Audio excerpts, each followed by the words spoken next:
Começa agora o Meia Pantufa.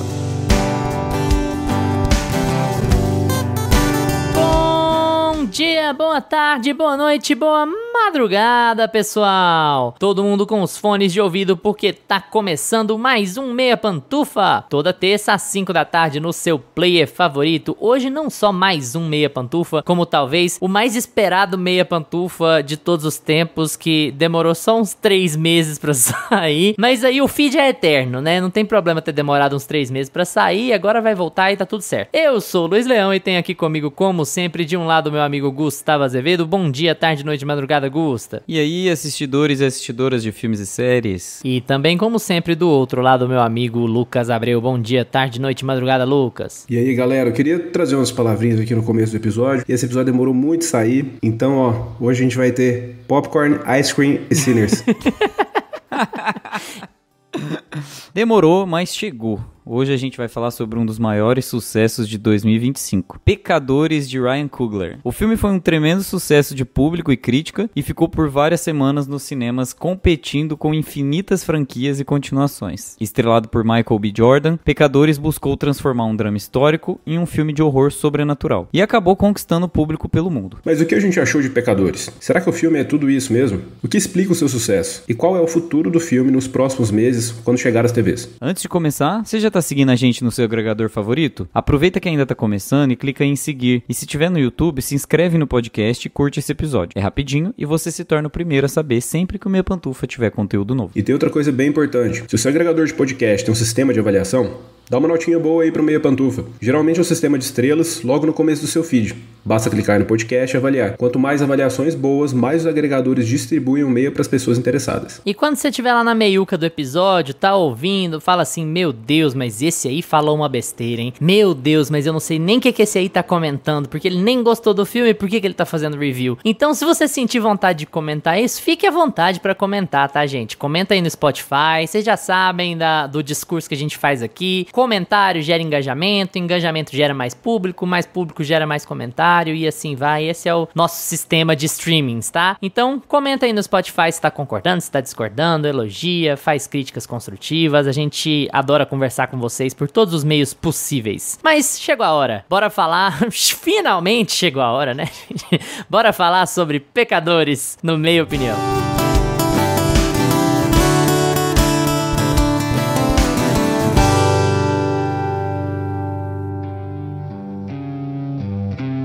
Meia Opinião.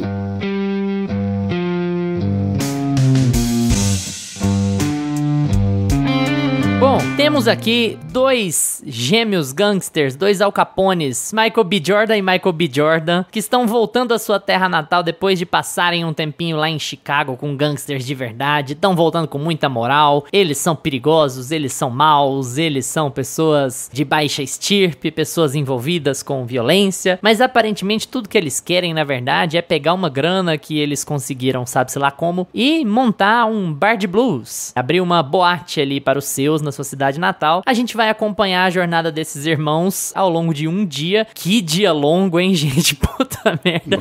A gente vai acompanhar a jornada de um dia deles, porque eles chegaram e já falaram, nós já vamos inaugurar nosso boteco hoje, tá? E aí, temos aqui o que parece basicamente ser um drama histórico que tá falando sobre esses dois malucos que estão querendo abrir um bar, e aí, claro, falando sobre cultura da segregação, tem KKK, tem o preconceito nos Estados Unidos, tem a relação com mestiços.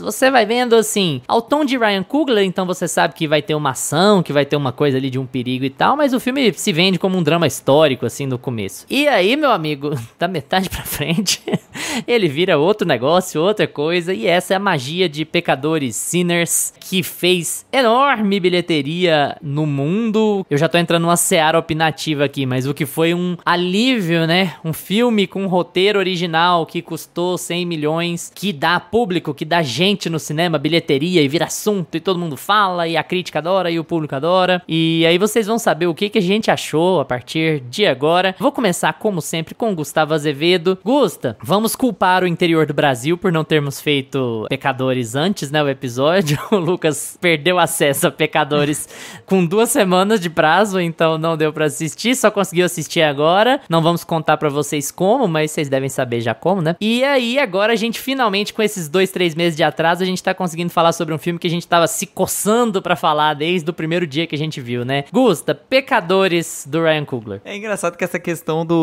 das sessões, né? Pra mim, eu achava que eu ia viver no paraíso, porque aqui tem muitas sessões, e aí eu não consigo assistir. É aquela balança, né? É o dinheiro, o tempo e a disposição, sabe? Você nunca vai ter tudo a seu serviço. Como que o filme chama aí? Mentirosa de uma figa? Opa, estás a gostar de vampiro aí? Opa, eu não sei imitar português ainda, um dia eu aprendo. Mas assim, um português meio paulista, né? Meio paulistano, né, meu? Ai, que é um português que já tem uns 2 anos de Faria Lima. Exato. É por aí. Mas eu queria, assim, pegar toda a lista do Oscar, de todas as categorias, e dar todas as categorias pra esse filme. Todas, de ator coadjuvante, de ator principal. Dar 2 de ator coadjuvante pro Michael B. Jordan e de ator principal pro Michael B. Jordan. Dá 2 prêmios pro Michael B. Jordan. Eu não tenho o que falar, assim, eu não tenho o que falar de negativo desse filme. Esse filme só trouxe coisa boa, ele só trouxe refresco. Que filme bem posicionado, sabe? Eu fiquei lembrando daquele episódio do Estúdio, que eles ficam tentando selecionar o elenco para um filme que tem questões raciais, e aqui é o acerto dentro do acerto, é o Ryan Coogler fazendo um filme com um tema racial mais uma vez, né? As pessoas, desde Pantera Negra 2, ficaram um pouco decepcionadas com como ele dirigiu o filme. A gente comentou aqui que o filme perde a força, né, na sequência, e ele precisava de um Pecadores no currículo dele para voltar a trazer essa esperança, assim, né, de que dá para fazer sempre um filme original, um filme bom, um filme politicamente engajado, um filme que tem muito a dizer, um filme que a estrutura dele é muito bem feita, é muito bem montada, ele tem tanto a geografia quanto o espaço dele, o tempo, né, dele, é muito bem construído na nossa cabeça, então você consegue entender perfeitamente as motivações de todos os personagens, saber de onde eles vieram, pra onde eles vão, se acontecer determinado evento, quais vão ser as possibilidades ali dentro daquele quebra-cabeça. É genial, cara. Eu fiquei... O Luiz falou, não sei se foi em off ou em on, que deveria ter visto de novo pra ficar um pouco mais fresco e trazer um pouco mais de informação também, assim, dessa... Eu acho que Sinners tem essa coisa do sangue quente, sabe? Eu acho que Sinners é um filme que te deixa... É um filme de vampiro, né? Que vampiro tem sangue gelado. Mas muito pelo contrário, ele te deixa com sangue, assim, quente. Parece que é um filme de ação, é um filme de terror, é um drama, é uma comédia, tem vários elementos. É um caldeirão de informações. Tem aqueles elementos de ligação que você vê no começo do filme, lá no final do filme faz todo sentido. E pra finalizar, assim, a minha homenagem, o que é a minha homenagem? Nem é... A minha homenagem? Já é a minha homenagem. Obrigado. Eu vim aqui homenagear esse filme. Eu queria uma outra palavra, não vai ser crítica hoje. Eu quero aqui deitar todo mundo que for falar mal de Pecadores. Discorrer elogios. Não vai ter. E a minha homenagem ao Michael B. Jordan, que faz, assim, finalmente conseguiram fazer os gêmeos que convencem na tela, né, gente? Tipo assim, não é aquela coisa só, tipo, de costinhas e aí depois de frente e aí vai intercalando. Não, aqui eles conseguem fazer eles interagirem mesmo. Parece que são 2 pessoas diferentes. E tem muito do Michael B. Jordan diferenciando, né, os personagens, e ao mesmo tempo a direção do Ryan Coogler fazendo eles ficarem parecidos, assim, é uma forçação em atuação, é uma diferenciação, mas em direção ele quer fazer os personagens ficar parecidos, então isso cria uma tensão sempre na dinâmica dos dois, tirando que é o Michael B. Jordan na melhor fase, assim, dele, né? Eu acho que ele tá muito bem corporalmente, assim, na ação, Tem muito tempo que o Michael B. Jordan tá bem corporalmente, amigo. Ele é um gostoso. Ele sempre esteve bem, né?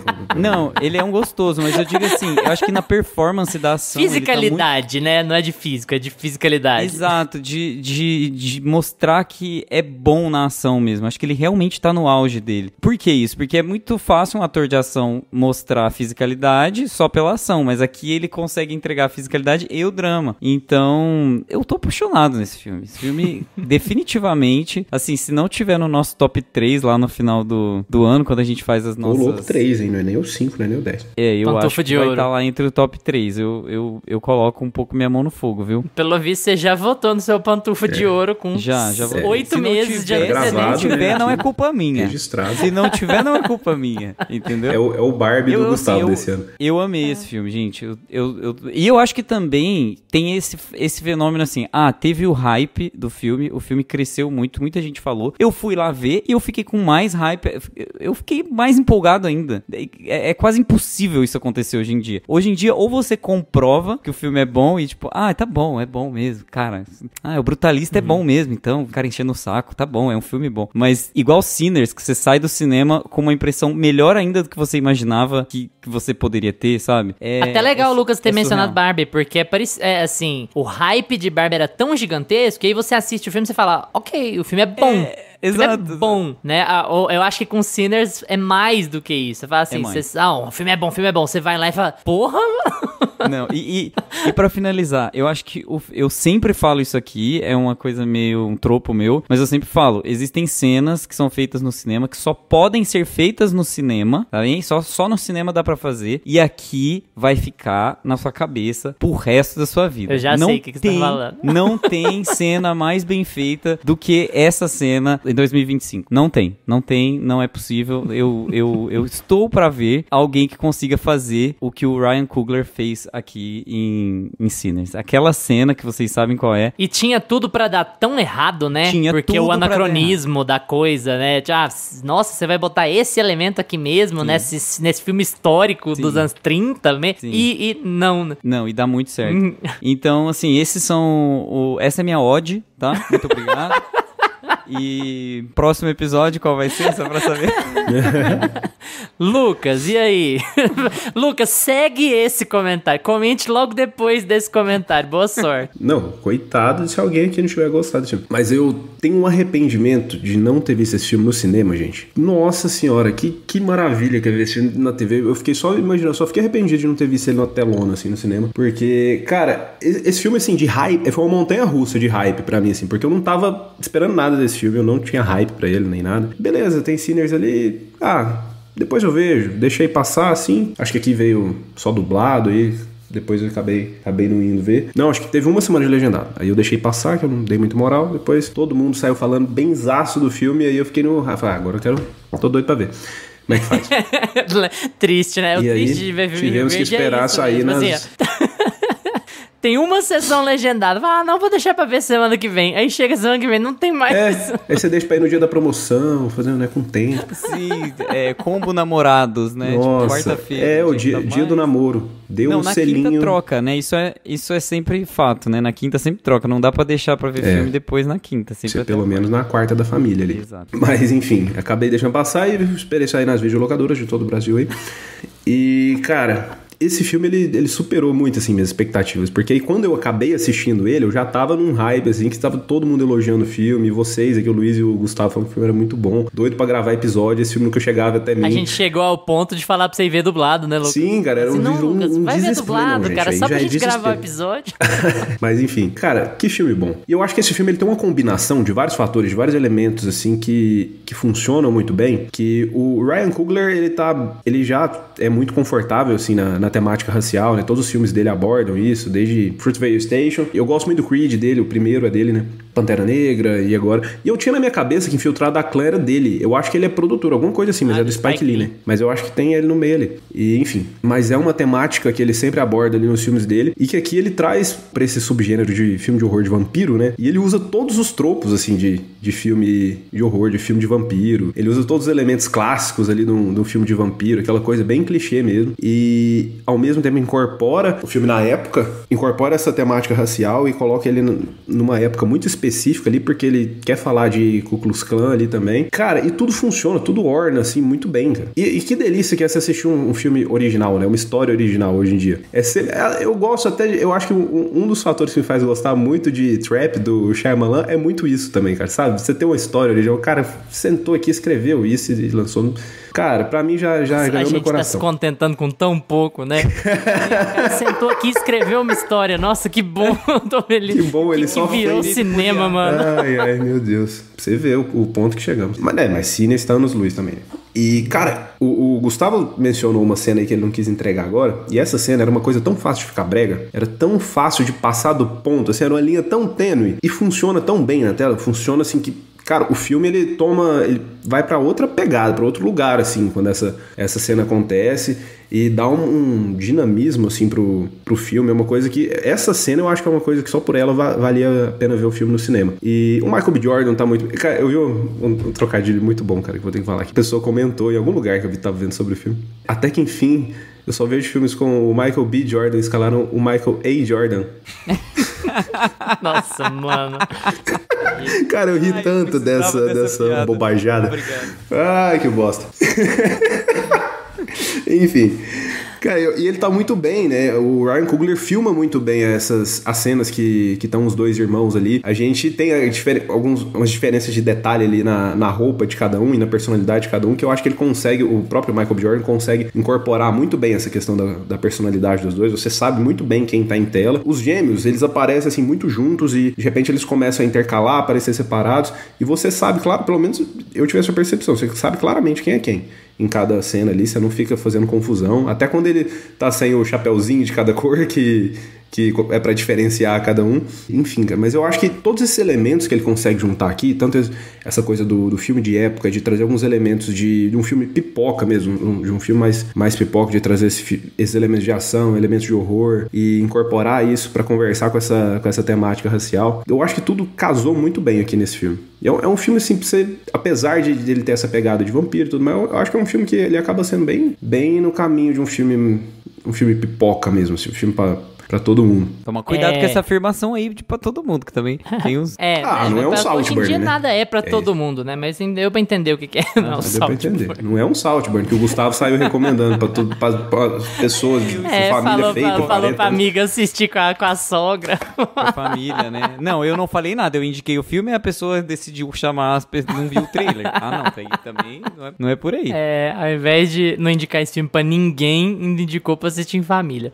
Bom, eu anotei uma série de coisas que eu gostaria de falar, assim, mas começar com um lembrete, assim. O Ryan Coogler tem 12 anos do primeiro longa dele. Isso é nada, né? Se você for pegar a filmografia de outras pessoas aí, não é nada, né? Ele é um cineasta um pouco mais velho, que começou um pouco antes de, sei lá, do Jordan Peele ou do Ari Aster, desses caras que a gente sempre menciona, né? Uhum. Mas também é um cara muito, muito fresco aí na arte do dirigir. E uma outra coisa importante de destacar é assim, nesses 12 anos, esse é o segundo filme, é o longa de estreia e depois esse. Esse é o segundo filme dele que não é uma franquia, sabe? Dos 5 que ele fez, ele tem 2 só que não são franqueados, sabe? É o primeiro e esse. E é muito curioso ver o Ryan Coogler conseguir o status que ele conseguiu, mesmo antes de Pecadores, sabe? Conseguiu o status que ele conseguiu de um bom diretor, trabalhando dentro do pior cenário possível, que é trabalhando dentro do que a crítica de cinema chama de pior do pior, né? Que é a mecanização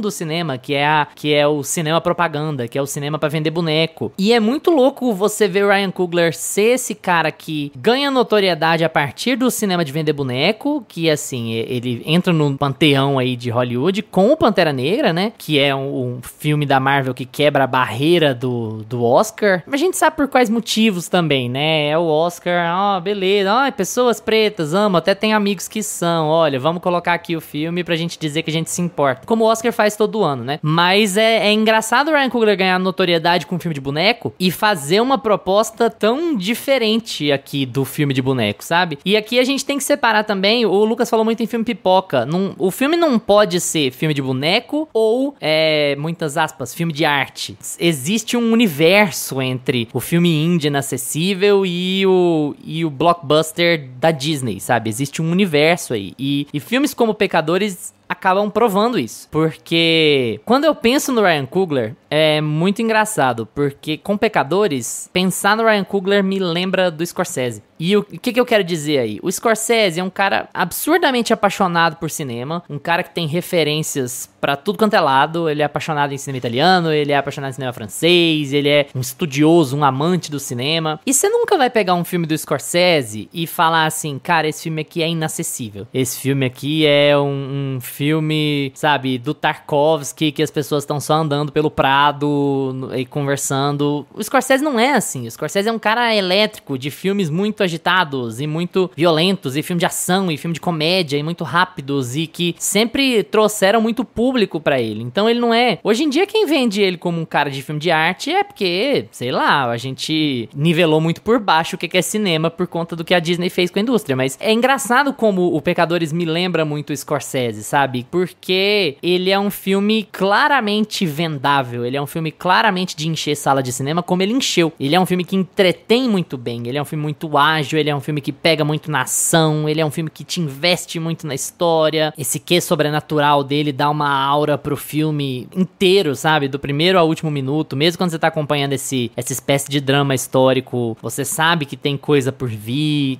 que a coisa vai virar pra uma outra maneira, assim, sabe? Então eu gosto demais desse filme por vários e vários motivos, assim. Não só por sair do cinema e a experiência ter sido boa e você falar assim, caraca, como foi bom vir ao cinema ver esse filme, mas também pela trajetória do Ryan Coogler. A trajetória dele é muito à parte, assim, sabe? Quando eu tava me preparando pra falar sobre esse filme aqui no episódio, eu busquei algumas referências internas e externas. Com relação ao filme, guardadas as devidas proporções, é claro, ele me lembra um pouco Bacurau, sabe? Porque é um filme que é feito por um bom diretor, um diretor muito competente, que geralmente é associado a um tipo de coisa específica, mas que é um filme que eu consigo indicar pra várias pessoas. Não é assim, não é Império dos Sonhos, que eu vou gostar porque eu sou fissurado e tal. Eu vou indicar pra fulano, pra ciclano, pra beltrano, e a chance de eles gostarem é muito grande, porque é um filme de ação, porque é um filme que a história anda, sabe? Que ele não é contemplativo nem nada, é o que, acho que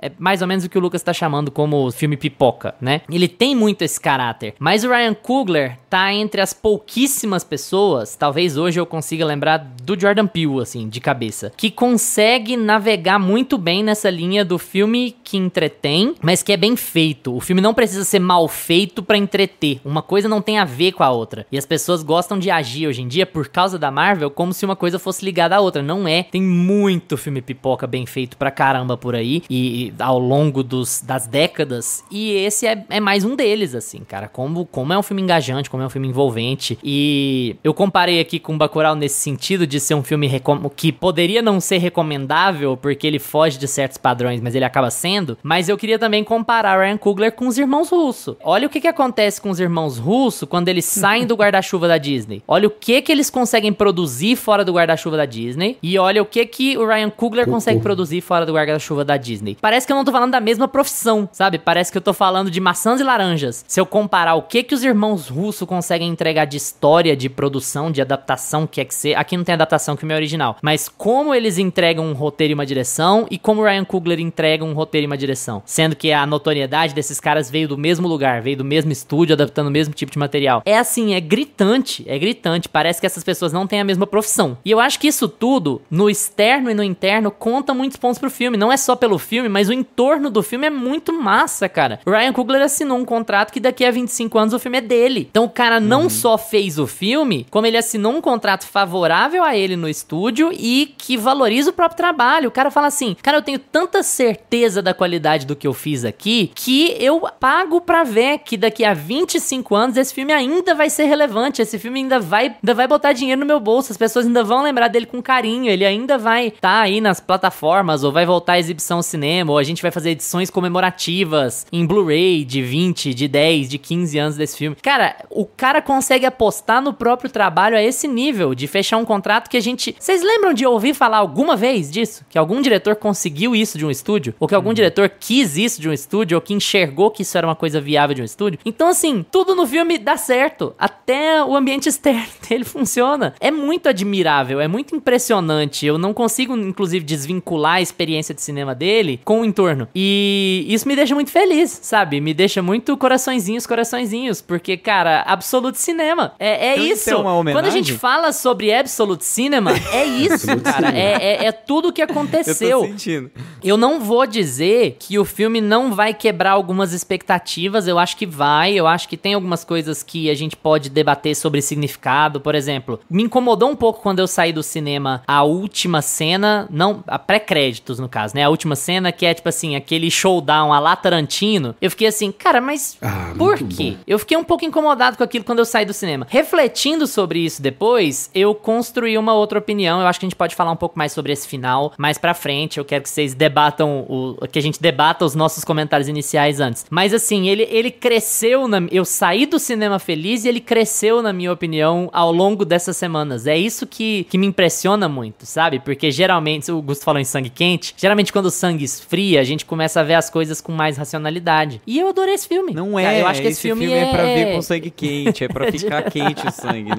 Pecadores foi feito pra ebulição, assim, sabe? É o tipo de filme que é pra deixar a gente assim mesmo. Essa questão que você falou dos diretores, Luiz, eu achei, assim, você foi certeiro. Eu acho que, pra além das referências que você trouxe, eu acho que o que deixa rico o trabalho do Ryan Coogler é justamente você conseguir pescar outras e várias e infinitas referências pro que ele fez em Pecadores. É do tipo assim, quem conseguiria fazer uma cena com o mesmo impacto, essa cena em específico que a gente tá falando, com o mesmo impacto? Talvez as Wachowski em Matrix. Só, sabe? Coisas que... E olha lá, né? E olhe lá que, tal qual Irmãos Russo, não fizeram tanta coisa legal. Quando você vai ver a Matrix 1, você consegue imaginar aquela cena em Matrix 1. Hoje as Wachowski já não conseguem fazer tanto isso. Então é uma referência que você consegue já pegar no Ryan Coogler. Os próprios Irmãos Russos, que você acabou de falar, tem toda essa questão da referência direta. Quando eu terminei de assistir Pecadores, eu fui ouvir, e sabia que a gente ia fazer episódio, eu fui ouvir o nosso episódio de Jordan Peele. O primeiro diretor que você traz aqui, Jordan Peele. Porque o Jordan Peele é o cara que faz autoral, a gente falou muito naquele episódio, ele faz autoral ser um blockbuster. Então ele faz a característica dele aparecer no filme, mas ao mesmo tempo ele tá fazendo um filme que é grandioso. E tem um outro ponto, Gusta, que o Jordan Peele faz e o Ryan Coogler parece pelo mesmo caminho. Prova que cinema é legal. Cinema não é entojado. Cinema não é, beleza.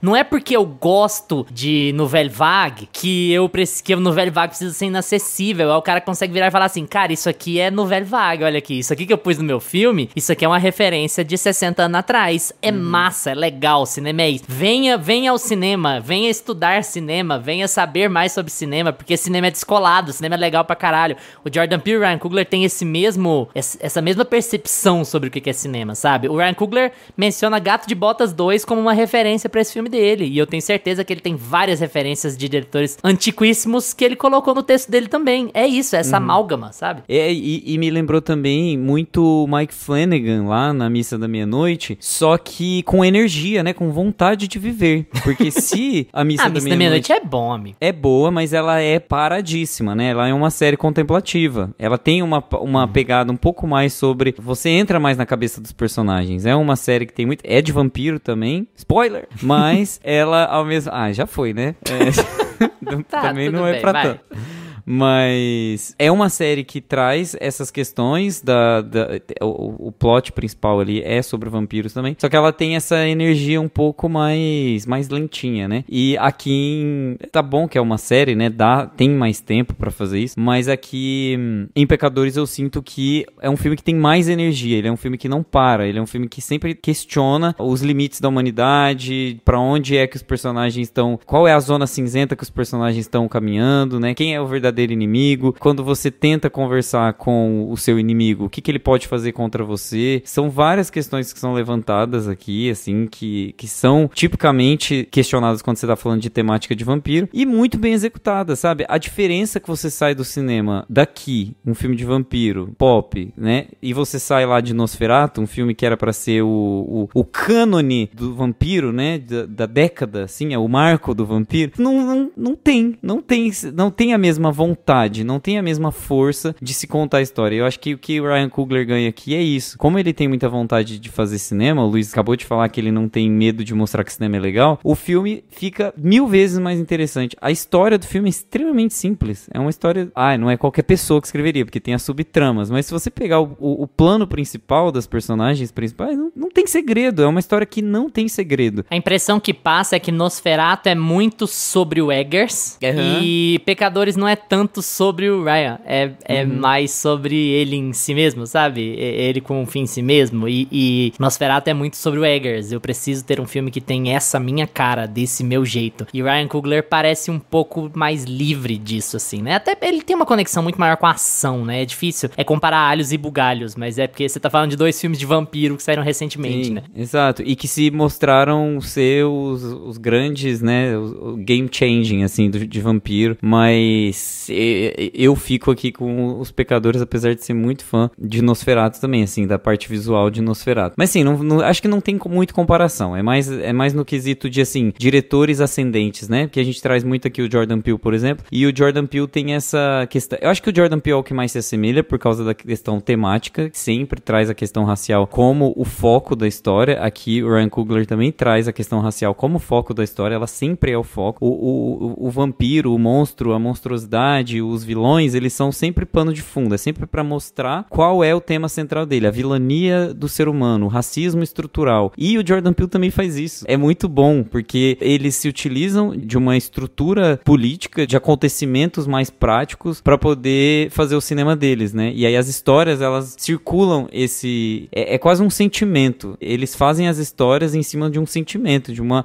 forma de vingança. O meu cinema, ele vai se vingar. Eu quero que você sinta pena de você ser você mesmo, sabe? De você ser um branco que apoia isso, de você ser um branco que faz isso com a gente. Então eu vou colocar um elenco todo preto, que vai contar uma história sobre nós, que vai falar sobre a comunidade, que vai falar sobre o protestantismo, que acaba com o sincretismo, que acaba com as religiões de matriz africanas, que não deixa a nossa cultura florescer, reacender e continuar viva. E vocês estão nos matando, vocês estão nos sufocando. É isso que vocês querem fazer? É enfiar o dedo na ferida, assim, sabe? O Jordan Peele também faz muito isso. E aí você sai de um filme como Nosferatu, do Eggers, por exemplo, que também é um outro diretor em ascensão, mas que não tem muitas pautas, né? Ele é muito formalista. Não tem pauta nenhuma. Ele não tem pauta nenhuma. Nem a pauta do terror ele consegue. Eles trazem essas visões completamente diferentes. E aí essa é a sensação de sair do cinema. E o cinema, eu acho que assim, podemos dizer aqui, pra virar thumb, mas o cinema está morrendo, porque a gente está deixando o cinema virar estúdios abandonados, criação com inteligência artificial, os roteiristas não estão satisfeitos porque não estão conseguindo emprego e greve e tudo mais. Então assim, tá tendo uma crise muito substancial no cinema, e você enxergar que existem pessoas fazendo coisas originais, enfiando o dedo na ferida e falando sobre esses tópicos importantes, isso é cinema, entendeu? É essa energia que fica. É diferente você sair disso e sair do Nosferatu. É praticamente assim, são experiências diametralmente opostas, e que uma te dá energia e a outra fala assim, porra, mas aí vou repetir tudo de novo, a estética é lindo, que belo, mas você não me contou nada de novo, né? Não ficou nada marcado. Num remake ainda por cima, né? A gente ainda tá falando assim, beleza, é o Eggers, ele não tem temas, não sei o quê, ele tem a cara própria dele, mas... é um remake. Exato, é mais um remake. Né? É o remake do Eggers, mas é mais um remake. A gente não pode deixar de levar isso em consideração. Pecadores também tá numa outra raia, porque não é um remake. Sabe? Você pode mudar tudo, mas você tá usando o nome, você tá usando a figura do monstro, é remake. Então, assim, também é um apelo de indústria muito mais forte do que um apelo original, sabe? E uma coisa muito, muito legal que eu acho que o Ryan Coogler consegue trabalhar aqui no contexto da trama, que é essa coisa de quem é o verdadeiro vilão, né? Que ele estrutura ali na história inteira. Isso é uma coisa que ele consegue... Tipo, se você parar pra pensar, ele te dá todo o contexto ali, de onde que aquelas pessoas estão, qual é o contexto que elas vivem e tudo mais, que elas têm... ao ponto delas terem que fazer o próprio bar escondido pra só elas frequentarem, ter que vigiar quem entra e quem sai. E os vampiros não entram lá porque eles são vampiros. Eles não entram porque são brancos, inicialmente. Tipo assim, então você não vai deixar o vilão entrar, não é porque você nem sabe que ele é vampiro, é porque ele é branco, por isso que ele não vai entrar aí. Então, eu acho que ele consegue, assim, incorporar isso muito bem aqui no filme, sabe? De pegar, e aí depois o filme vai pro terror. E uma coisa, foi interessante o Luiz trazer o Tarantino, porque eu lembrei do Tarantino em 2 momentos aqui, na cena que o Luiz citou. Cara, eu acho que é impossível, se você já viu qualquer filme do Tarantino, você não lembrar dele aqui nessa última cena da KKK. Porque... Bastardos Inglórios de novo. É assim. Pra mim essa cena é a cereja do bolo, ela é maravilhosa, porque ele traz de novo um elemento que eu nem lembrava lá do filme. Então a gente tem uma cena, ele toma esse cuidado, né? A gente tem uma cena que um personagem vê ali o capuz da KKK ali rapidinho e depois a gente esquece daquilo e depois ele, em um determinado momento, ele falou, essa galera ia vir aqui, rapaz, eu vim te ajudar. E a gente sabe que é balela, a gente não acredita muito. E aí o personagem do Michael B. Jordan lembra disso. E aí a gente, pelo menos eu tava assistindo e falei, cara, nem lembrava disso mais, não é mesmo, essa galera vai chegar aí ainda tem mais essa. Então assim, ele nunca tá em paz, cara, que é personagem. E é muito louco o filme. E em outro momento que eu lembro do Tarantino, assim, eu gosto dessa cena porque ela é incorporada na trama, porque é o Ryan Coogler querendo fazer a versão tarantinesca dele também, de matar essa galera, e que eu acho que visualmente fica muito boa e que ele consegue incorporar com a trama. Mas outro momento que eu lembrei do Tarantino é um filme que ele atua, mas que ele não dirige, né, que é Um Drink no Inferno. E esse filme aqui, ele me lembra muito Um Drink no Inferno, só que muito melhor, né? Tomadas as devidas proporções. Porque Um Drink no Inferno é aquele filme, cara, que se você vai assistir sem pesquisar nada, depois pesquisem, gente, quem nunca assistiu esse filme, é um filme acho, dos anos 90, Tarantino e George Clooney atuando, e eles são dois bandidos que entram num bar no meio da rodovia e o filme vai se passar todo ali, né? E aí tem um plot twist que não preciso entregar aqui, mas e aqui me lembrou muito Tarantino porque tomando champanhe no pé da Salma Hayek, esse é o plot twist. Esse é o plot twist. Na cena da Salma Hayek eu acho que a internet inteira já viu, né? Então é desse filme, gente. E esse filme ele faz, e eu pesquisando sobre o Ryan Coogler, sobre as referências, né? O Luiz mencionou algumas referências do Gato de Botas que ele pega pra colocar aqui no filme, e ele cita realmente Um Drink no Inferno, que ele pegou como referência pra dar esse tom, né, de um filme que vai se passar ao longo de uma noite, só de um dia inteiro, né, e só ali naquele bar fechado. E, cara, eu sempre admiro filmes que conseguem fazer isso muito bem, que conseguem, assim, fazer um filme que se passa em um único dia, fazer um filme que se passa em um único lugar e que você não tem essa sensação claustrofóbica demais, a sensação de que o tempo não tá passando. Aqui é tudo muito dinâmico, apesar quando o filme vai caminhando pro fim, você percebe, caralho, vai se passar só nesse dia, né? Eu fui assistir o filme achando que era uma coisa completamente diferente. Eu acho que uma coisa que pode melhorar a experiência é você assistir sem saber de nada, sem você nem assistir a gente aqui, nem saber que é vampiro. E que é um outro ponto, Lucas. Um mau diretor não consegue fazer isso, porque é uma questão muito de blocagem, sabe? É o que o que eu amo no Cuarón, por exemplo. A blocagem do Cuarón é fenomenal. Aquela sériezinha lá da Apple, eu não gostei tanto da série, mas o jeito que o Cuarón dirige os atores dele pra se movimentar é maravilhoso. E o Ryan Coogler consegue fazer isso aqui muito bem. A cena no mesmo ambiente, mas ele vai explorando os lugares daquele mesmo bar, e a movimentação dos personagens dele dentro daquele bar faz com que a coisa fique sempre muito, muito dinâmica, sabe? Cara, e assim, só pra finalizar esse assunto que a gente tava falando de por que esse filme é tão cinema, assim, né? Toda a originalidade e tudo mais. Cara, acho que o Luiz falou isso muito bem, né? Que o filme não precisa ser denso. É muito bom você pegar um filme que você percebe que o diretor ele é apaixonado por cinema, né? Acho que a gente vê isso muito no Scorsese, que o Luiz trouxe aqui. O próprio Tarantino, eu enxergo muito assim.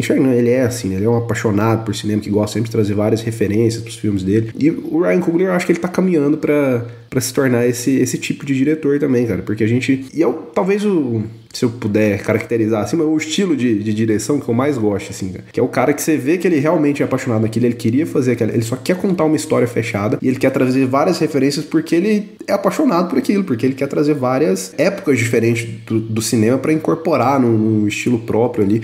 E o Ryan Coogler faz isso muito bem aqui, cara. Tem um ditado, não é bem um ditado, é essas frases que o pessoal fala, né, em determinados grupos, determinadas bolhas, diz o pessoal em Hollywood que assim, eu virei diretor de cinema só pra forçar as pessoas a ouvir as músicas que eu gosto. Assim, é meio isso, sabe? É você fazer uma obra, falar assim, cara, o Tarantino até leva isso um pouco demais, assim, o Tarantino sempre beira o plágio das coisas que ele gosta, assim, esse é um problema que ele tem, sabe? Às vezes ele gosta tanto do negócio que ele copia a cena, que ele copia o movimento, ele leva um pouco além do que deveria. Mas você tem essa sensação nesses caras assim. O Ryan Coogler claramente é um cara de uma escola mais americana. Isso a gente percebe na filmografia dele, que ele tem uma escola mais americana de fazer cinema. Até por isso o cinema dele é bastante fluido. Talvez se ele adquirir outras referências, o cinema dele vai ficar ainda melhor. Mas assim, já é um trabalho fantástico, né? Só que eu queria trazer um outro ponto aqui pra conversar com vocês, que que é o Pecadores ser o espelho do que era Pantera Negra na sua resolução. Ele é assim, o Pantera Negra ter a solução corporativa e o Pecadores ter a solução real. Porque o que rola no Pantera Negra? O Killmonger tá certo, né? O Michael B. Jordan tá certo no Pantera Negra. Eu acho que esse é uma grande questão que a gente debateu quando a gente gravou sobre o filme. Só que a solução de Pantera Negra, ela é uma solução do multilateralismo institucional, né? A gente vai se abrir, o mundo, a gente vai se abrir pro mundo, a gente tem o que agregar ao mundo, e o mundo, se a gente agir em conjunto, tudo vai dar certo, né? E a gente vai se respeitar. É uma solução literalmente ONU, né? Literalmente ONU. E a impressão que eu tenho é que Pecadores traz o argumento real do Ryan Coogler. A gente vai ter que matar esses filhos da puta tudo. Eu não ia chegar a esse ponto tão direto. Eu ia querer dizer uma coisa assim... A integração num mundo tão marcado pelo ódio, ela é impossível. Então, assim, o que o Pecador está dizendo em oposição ao Pantera Negra? Ele está dizendo duas coisas. Primeiro, que a integração a esse mundo que te odeia, ela é impossível, ela nunca vai funcionar. E uma outra coisa é que, assim, a automonstrificação, você assumir esse seu papel de monstro, ela não resiste à luz do dia. Ela não vai durar 24 horas, sabe? Quando o sol raiar, você se vilanizar pra se proteger também não vai dar certo. Então, assim, não existe solução institucional, não existe a solução de virar vampiro, por mais tentadora que ela possa ser, por mais cativante que ela possa ser pra um grupo, né, pra uma etnia, pra um grupo político tão sofrido como o grupo afro-americano nesse contexto, ela não vai dar certo. A monstrificação não vai dar certo. Você não tem que abrir mão da sua humanidade pra poder sobreviver nesse mundo cruel. Você tem que se vingar, você tem que se erguer, você tem que lutar contra a opressão. Então é o oposto do que Pantera Negra conclui. É o oposto do corporativismo. Não sejamos hipócritas. Esse filme custou 100 milhões de reais. Esse filme pertence a um estúdio. Não é como se ele não fosse parte do capitalismo só porque ele não é parte da Disney. Mas é uma solução radicalmente diferente do que a solução que o Ryan Coogler foi obrigado a apresentar quando ele estava fazendo filme pro Rato Capitalista, né? E eu acho muito legal como esses filmes eles se espelham, porque eles apresentam, em tese, mais ou menos o mesmo problema. O que é integrar? O que é integrar quem contribuiu tanto? A população preta contribuiu tanto para a cultura estadunidense, mas tanto que é o que fica na cena no Turning Point, né? É o exemplo claro de que a contribuição cultural dos afro-americanos ao país, ela é tão essencial, ela tá tão, assim, enraizada no tecido social do país, que ela vai atrair negatividade pra ela vai atrair inveja, ela vai atrair ódio, ela vai atrair raiva, porque o país foi construído em cima daquilo. E essas pessoas são subjugadas pela cor da pele, por razões políticas e afins, só que não dá, cara. A nossa influência é muito maior do que essas coisas. E a gente tem que se erguer. E a gente tem que brigar contra esses caras. E aí, fechei a ponto do que eu queria falar antes, sobre o final do filme. Quando eu assisti pela primeira vez, eu achei o final do filme um pouco deslocado. Achei um pouco tarantinesco demais no mau sentido. Só que, ao refletir, você pensa assim, cara, mesmo que houvesse uma desconexão em termos da convenção cinematográfica, o real vilão tem que ser enfrentado. Eu acho que, no fim das contas, o filme te diz que o grupo de vampiros, não existe uma palavra, um coletivo pra grupo de vampiros, né? É tipo clã, né? O clã de vampiros, ele não é o real vilão. O clã de vampiros também tentou se proteger. É lógico que agora eles dependem de sangue, mas eles não são os reais vilões. O real vilão é um vilão natural, não um vilão sobrenatural. E o vilão natural precisa ser quem vai se fuder no final do meu filme, porque senão a mensagem vai ficar incompleta, a mensagem não vai ser passada do jeito que ela precisa ser passada. Então, assim, é impressionante como esse filme fala sobre trocentas coisas sem nunca ter o tom extra expositivo, mega professoral que esses filmes costumam ter, sabe? São esses filmes filmes afro-americanos de Oscar, não tem nada a ver com isso, tipo, sabe? Não é um filme que tá falando do... Mulher Rei não, Mulher Rei é legal. Eu acho Mulher Rei legal. Tipo Selma, tipo próprio 12 anos de escravidão, não acho assim, nossa, meu Deus, sabe? São filmes que tratam muito do passado. E esse filme, mesmo sendo um filme de época, ele não trata do passado, ele trata de uma condição estrutural da coisa, sabe? E não é professoral, não tá tentando te ensinar, né? A gente tava discutindo muito sobre isso em off, sobre outro tópico, né? A arte não tem obrigação de te ensinar nada. A arte não é pra te ensinar porra nenhuma. Você pode até aprender, mas a arte não foi feita pra te ensinar. Então o filme não tem esse tom mão, assim. Então, ó, cara, esse é um tema que é muito caro a mim, eu quero abordar esse tema, eu acho que esse tema faz parte da minha história, porque ele faz parte de mim, enquanto pessoa, e eu vou abordar ele, mas eu vou abordar ele dentro de um campo de entretenimento, de filme de ação, dentro de explosão, de morte, de alho, de cruz, de estaca de ferro, sabe? É muito legal como ele consegue conduzir essa história desse jeito, com tanto subtexto e sem ter que jogar na cara, sabe? Pra quem tá vindo de The Last of Us 2, vai assistir isso aqui, assim, né? É um colírio, assim, né? Pra limpar os olhos. Não, é um colírio absoluto. Não, e a música nesse filme, gente? Tipo Nossa, assim, cara. eu acho que eu nunca vi a música diegética que fala, né? Eu sempre perco essa palavra. Quando ela é usada na própria... Eu acho que é isso. Quando você usa a música como contexto pro que tá acontecendo, né? Ela participa da história, ela não é só aquela Ela tá trilha que tocando sobe. dentro do filme. É. Exato. Obrigado. É isso aí. E sempre quando eu falo, eu não sei explicar, mas é basicamente isso. Quando ela toca no filme, faz parte do... É que tem várias formas de fazer isso, né? Não É que é o só diegético e o contra, e alguns filmes alternam, né? Mas assim, Exato. às vezes é o contra e às vezes é o diegético. O diegético ele vai estar tocando, o personagem, é uma cena clássica pra explicar a alteração de diegese, é uma trilha que tá tocando por fora, e aí ela corta, ela fica baixinha dentro do fone do personagem, Fone que de tá ouvindo no ouvido, ouvido, exato, sabe? Que exato, tá ouvindo no exato. ônibus, sabe? Exato. Essa Fica alteração, ela... Aí você começa a ouvir as conversas do ônibus e tal, é isso, basicamente isso. E aqui tem muito, e é muito bom como é explícito, né, porque o nosso personagem principal, ele é um cantor e a parte do poder dele é como se o superpoder dele fosse esse, né, fosse cantar, ele consegue, na verdade existe uma lenda por trás disso, que é o encantador de almas, ele com a guitarra e com a voz dele, ele consegue evocar, invocar, trazer à tona almas do passado. Sabe onde eu tinha presente, visto do isso futuro. antes, amigo? E aí, meu irmão, cadê você? Dos irmãos Coen, que é ótimo também. Que foi a primeira vez que eu vi essa lenda. Isso é muito comum nessa cultura do blues, né? O tocador de blues que parou numa encruzilhada e vendeu a alma ao diabo pra ser bom no violão. Exato. Isso é muito, muito comum. É meio que uma lenda famosa, né?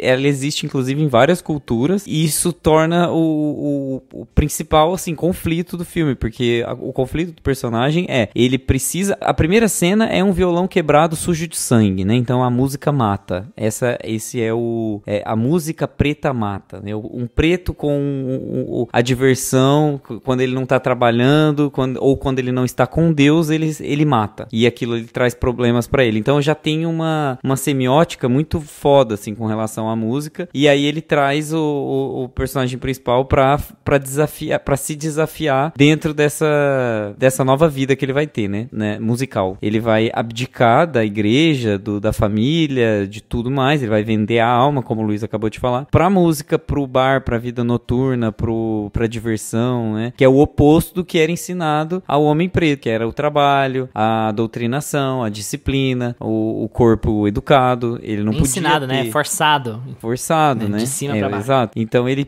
era obrigado a fazer tudo aquilo, menos se divertir. E aí quando ele se entrega aos prazeres carnais, vem o homem branco bater na porta, encher o saco e fazer tudo o que faz no filme. Então, assim, é uma grande metáfora, tem todo Amigo, mas eu não tenho a leitura dos vampiros como homens brancos, não.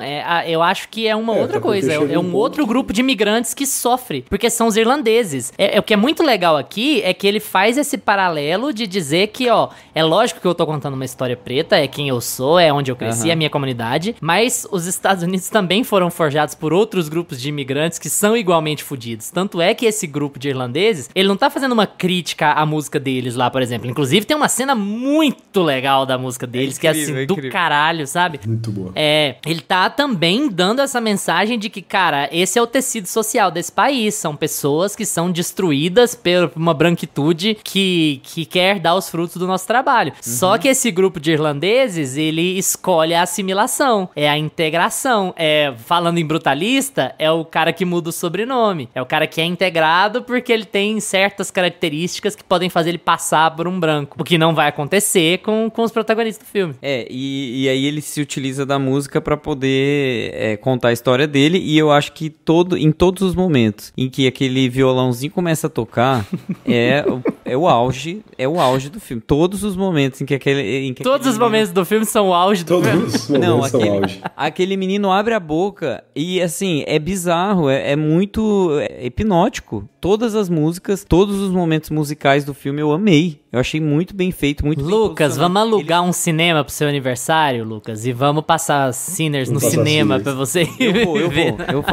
Eu tô nesse evento. Porque eu acho que tem uma relação com... Primeiro que a voz dele é muito boa, né? Ele tem uma... A captação da voz dele é muito boa, a edição, a mixagem tá muito boa. E isso eu acho que é por isso que o Luiz chamou a atenção pra assistir no cinema, porque o áudio faz toda a diferença aqui nesse filme. Agora que tem que assistir na TV, pelo menos compra uma soundbar pra poder... Só pra ver o filme, né? Depois devolve. Na Amazon com 30 dias você consegue devolver ainda. Compra soundbar, então, seu som tava bom, então, pelo menos. É isso, assim, o filme me ganhou muito nesses momentos, porque o filme, quando... O Lucas sabe muito bem disso, porque ele odeia musical. E o filme, quando começa... a cantar ali, ou quando os personagens começam a cantar, e aquela música não tá integrada na história, começa a ficar difícil de comprar a ideia, né? É o que a gente sente com Emília Pérez, né?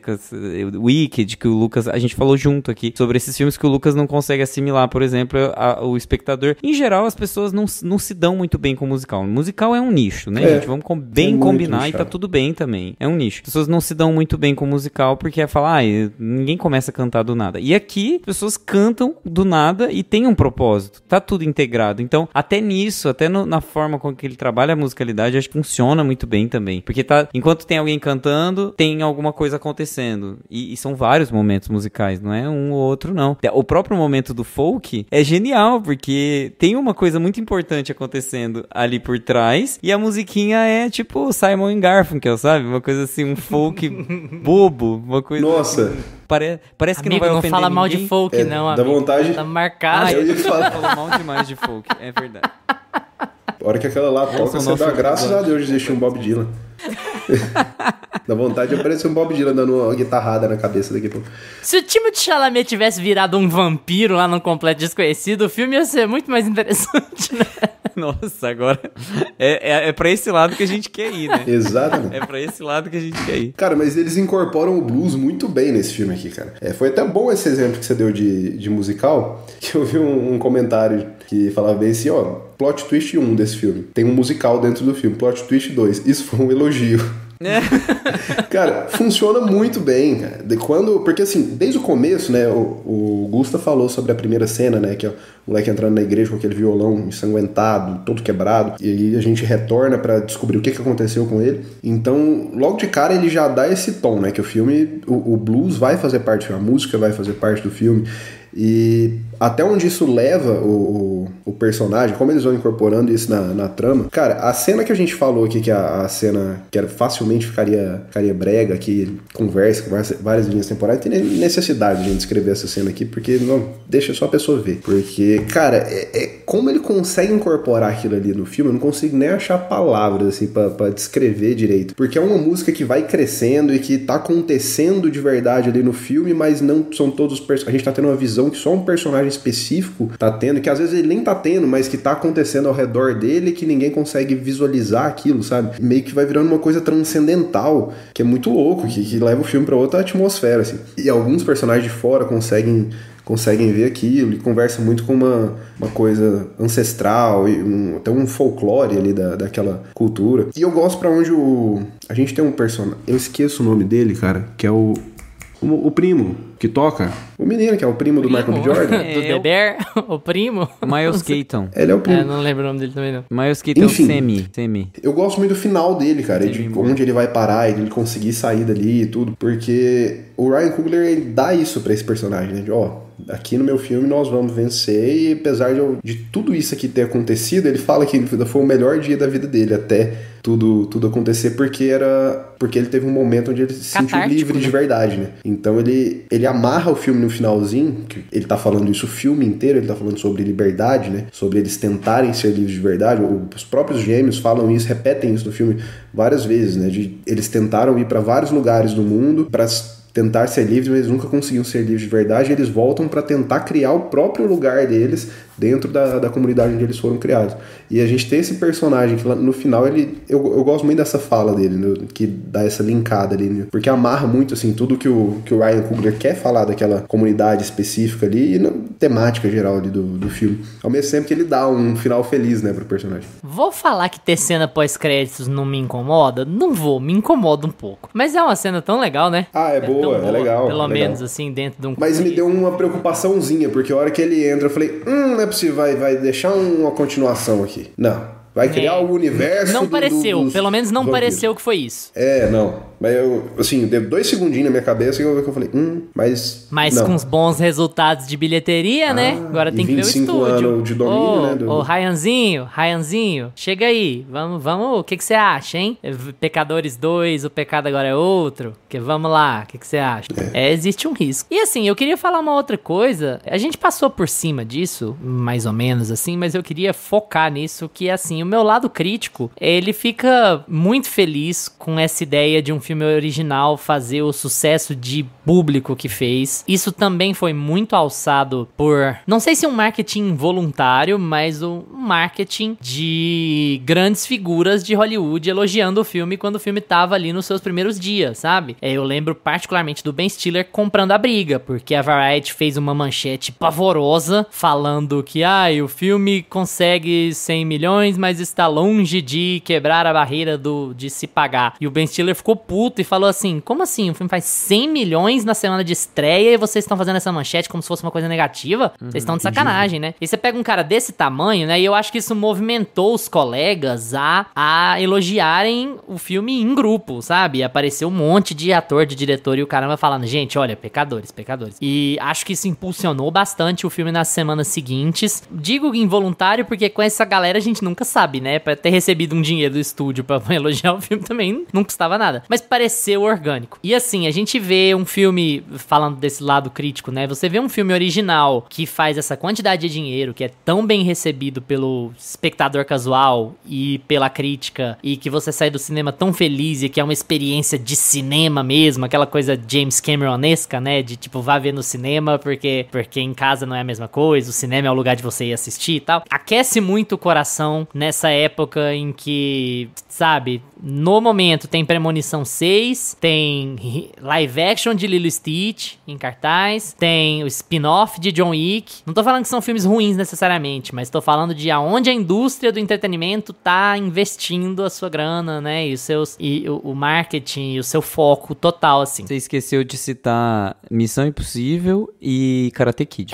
Sabe, filme requentado, 8º filme de uma franquia, live action de uma animação que, pelo menos dessa vez, a Disney tá correndo contra o relógio e não o contrário, porque a febre em Stitch voltou antes de o filme virar pauta, né? O filme virou pauta porque a febre em Stitch das crianças surgiu de novo do nada por algum motivo. Mas ainda assim a gente tá falando de marketing, né? De fazer filme pra vender boneco pra fazer filme. E aí você tem um filme como Pecadores concorrendo com esses filmes e batendo nesses filmes, sabe? A diferença do que foi o debate de Pecadores do que foi o debate do Capitão América, por exemplo, que era o que saíram mais ou menos na mesma época, dá uma alegria no coração, assim, sabe? Talvez eu esteja sendo romântico, mas parece uma coisa assim, a essência do cinema se recusar a morrer, porque o cinema já tá morrendo há tanto tempo, né? O cinema já teve tantas mortes. Já tá morrendo. Sim, nos últimos 100 anos já tivemos vários momentos. Não, com a televisão. Não, mas é sério, assim, tipo assim, com a televisão o cinema vai morrer.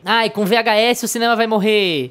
E com o Blu-ray o cinema vai morrer. Com o streaming o cinema vai morrer. E filmes como Pecadores provam que o cinema se recusa a morrer. Tá passando por maus bocados, mas o cinema se recusa a morrer. E assim, tô falando de um ponto de vista romântico, mas a gente tem que ser romântico às vezes, assim, também, sabe? É muito legal você ter essa experiência catártica, interna e externamente, falando de dentro do filme e falando do que cerca o filme.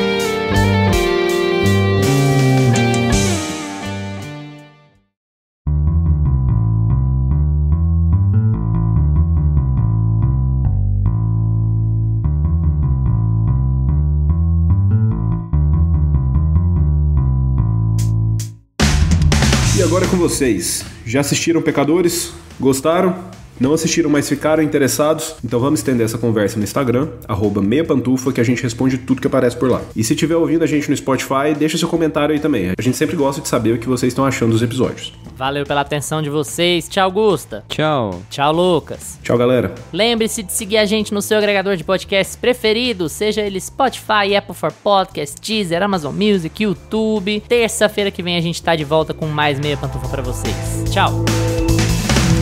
Este podcast conta com locuções de Carla Leão e Lucas Meleiro e edição de Luiz Leão.